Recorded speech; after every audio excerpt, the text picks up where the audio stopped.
Episode 147. After more than an hour of relentless bombardment, the formation finally began to shift. The once placid formation began to flicker with a faint cyan light shrouding its entire upper expanse. The incoming attacks of light swords and pillars struck this barrier, producing ripples like water. Seeing this, the 1,000 bamboo sect disciples grew excited. This change meant the formation wasn't impervious to brute force. They could redouble their efforts and blast it open. If the formation had remained stuck at its initial bottleneck, Huang Long and the others would have seriously considered retreating. Just as the 1,000 bamboo sect disciples were planning to unleash a stronger assault, a thunderous roar like a great clap of thunder suddenly boomed from the far distance. Where do you little bastards think you are? How dare you act so recklessly in the Taiyue mountain range, attacking the cave residence of a disciple from my sect? If you're tired of living, I'll send you on your way. Even Han Li, protected by the formation, felt his ears ringing and his face turn pale. The 1,000 bamboo sect members outside the array directly facing the sound had it far worse. They staggered on their bamboo rafts, nearly toppling right off. It's a core formation, Cultivator. We need to get out of here now. Despite his brutish and ferocious appearance, Huang Long was actually the most cunning of the bunch. So, upon hearing the sheer power in the newcomer's voice, he was utterly shocked and immediately tried to bolt. But clearly, Huang Long had still underestimated the flight speed of a core formation cultivator and the sheer, unfathomable might of their magic. Just as the group was scrambling to retrieve their puppets and flee, the sky in the distance suddenly erupted with thunder and lightning, a blinding white flash. A streak of silver light shot from that spot, arriving before them in the blink of an eye, sending their souls flying from their bodies in sheer terror. They didn't even bother to collect the remaining puppets, leaping up and scattering in all directions. But that massive silver light, over 100 feet long, gave Huang Long and the others no such opportunity.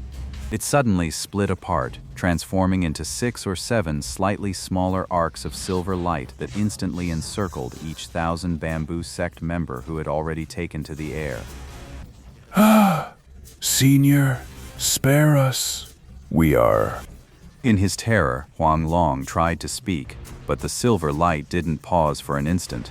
With a gentle twist, accompanied by a few faint peals of thunder, those who had tried to flee were reduced to ashes. Huang Long was no exception. Only then did all the silver light coalesce once more, revealing an immensely corpulent man. The man's eyes were squeezed into mere slits, layers of sagging flesh hung from his chin, and his waist was as thick as a barrel. This was, without a doubt, the most obese individual Han Li had ever laid eyes on. Yet this very man was a core formation cultivator, and judging by his methods, he practiced a mutated spirit root's lightning attribute technique. This truly left Han Li utterly astonished. Regardless, this person had just saved Han Li's skin and was a senior from Yellow Maple Valley to boot.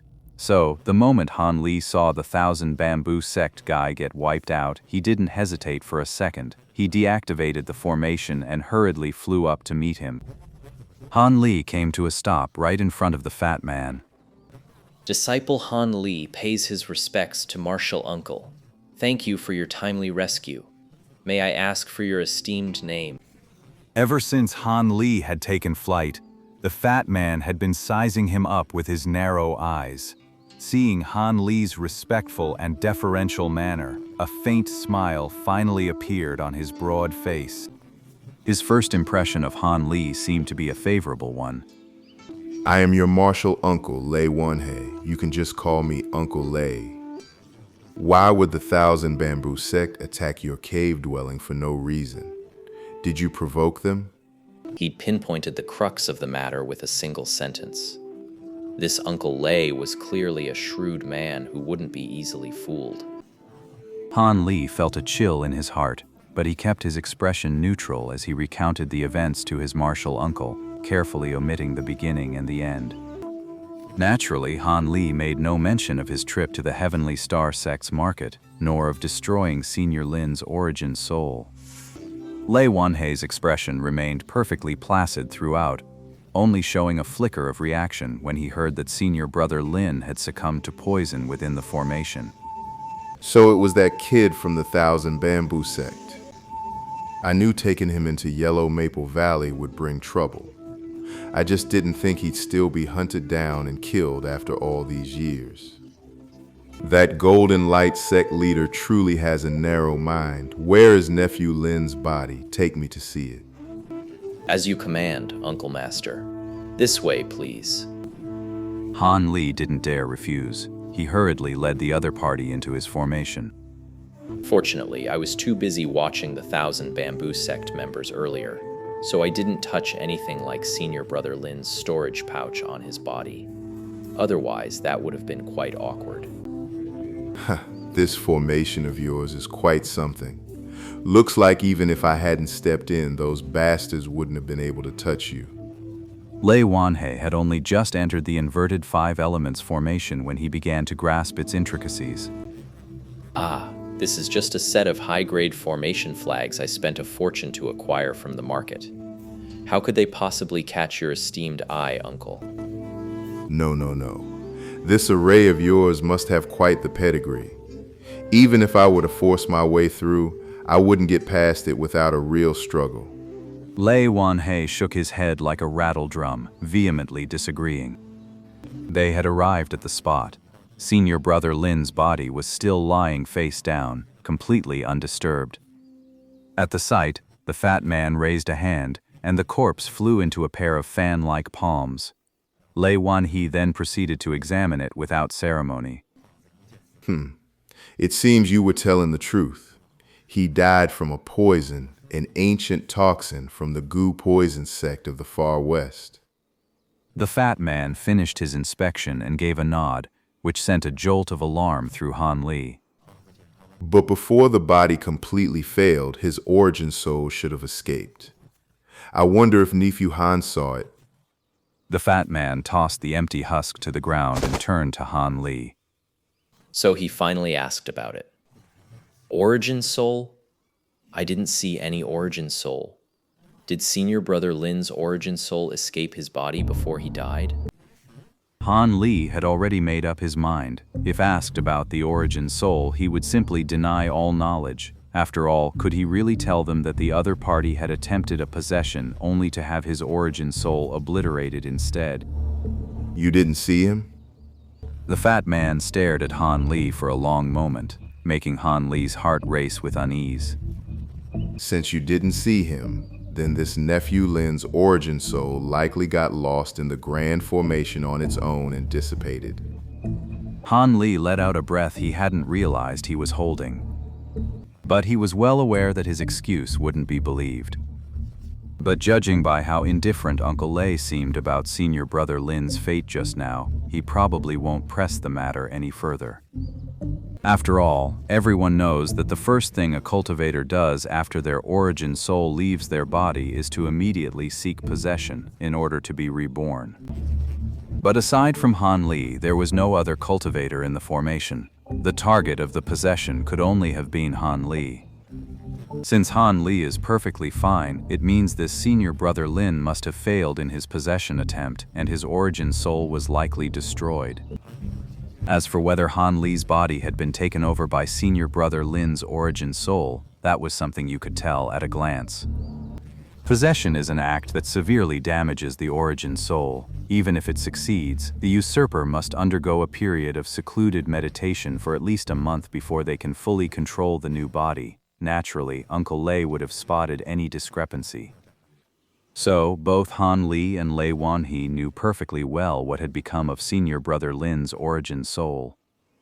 But since the fat man had a decent first impression of Han Li and couldn't be bothered to look into such a trivial matter, he just let it slide. Han Li, for his part, played dumb, because no matter the reason, if word of this got out, the charge of harming a fellow disciple would be inescapable, and that would be very, very bad for him. Still, this made Han Li think that this Uncle Lei was a lot more agreeable than his own master. Nephew, this cave dwelling of yours is far too crude, isn't it? How are you supposed to entertain guests here?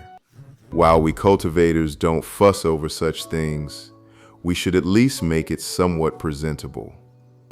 For some reason, after handling the matter, this Uncle Lei didn't leave immediately. Instead, he stood at the entrance to Han Li's cave dwelling and began to offer his critique. Han Li couldn't help but give a bitter smile. This cave dwelling was hastily thrown together in just a few days. How could it possibly be refined? But Han Li, hearing this, was reminded of something. He smiled and bowed, seeking Lei Wanhe's counsel. I have a few matters I'd like to ask Senior Thunder about. Would you be willing to step into my cave abode for a moment to rest so I may explain them to you in detail? Also, I have some rather decent, well-aged medicinal herbs. I was hoping you could verify their authenticity, Master, so I can use them for alchemy with peace of mind. Medicinal herbs? When the fat man first heard Han Li wanted to ask him a question and invite him into the cave dwelling, his expression remained utterly unchanged. But when Han Li mentioned having some aged medicinal herbs, a faint smile finally appeared, and he gave a nod of agreement. So Han Li ushered Lei Wanhe into the extremely spacious main hall and had him take a seat. He then said he would go fetch the medicinal herbs and asked him to wait a moment. He then hurried to his storage room, retrieved 2 backup medicinal herbs that were 600 to 700 years old, and returned to the main hall. Han Li didn't keep these herbs in his storage pouch for a simple reason: to preserve their potency over the long term. Using a jade box or similar magic tool is only a temporary storage solution. Over time, its medicinal potency will still slowly fade away. That's why nearly every cultivator's cave abode has a storage chamber built with this kind of special barrier formation. It's the only way to permanently preserve the potency of spirit herbs. Han Li, fearing that this Uncle Lei's spiritual sense was too formidable and might see everything in his storage room, including that spiritual eye spring, had long since activated a special variation of the inverted 5 elements formation designed to block spiritual sense. Uncle Lei must be feeling pretty frustrated right now, if he was trying to peek at something. The jade slip makes it perfectly clear, because this variation that blocks spiritual sense is so simple and easy to implement. When it was refined into this set of magic tools, its power was made completely identical to the original formation, not weakened in the slightest. It's the only function that truly rivals the full-scale formation. After I finished setting up the formation, I tested this particular function. Sure enough, my spiritual sense could only move within a few dozen feet of me. It couldn't extend any further. And even though this Uncle Lei is a core formation cultivator with a spiritual sense far surpassing mine, I doubt he can extend it beyond the confines of that hall, which is only a few dozen zhang across. That's precisely why I dared to invite him in.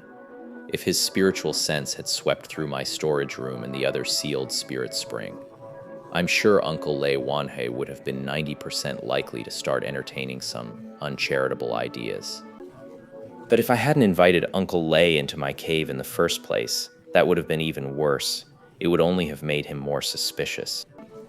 After all, it would be rather odd for a senior to visit a junior's cave abode and not be invited inside.